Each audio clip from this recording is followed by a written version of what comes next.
PKR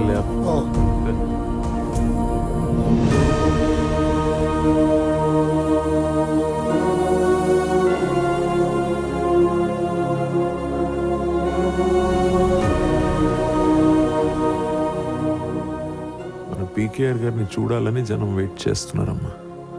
నువ్వు కూర్చుంటే వాళ్ళని ఎలా చేయమంటా. మీడియాని కిందకి రానివద్దని చెప్పారుగా.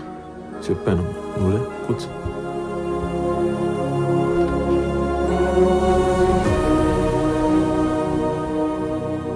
సార్ అన్నా, పిఎం ఆఫీస్ నుంచి ఫోన్ వచ్చింది, బయలుదేరారంట.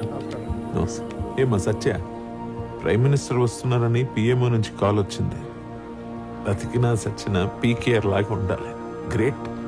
వర్మ అంకుల్, ఇక్కడికి ఎవరు వచ్చినా రాకపోయినా నేను పట్టించుకోను, కానీ అతను మాత్రం రాకూడదు. ఎవరు?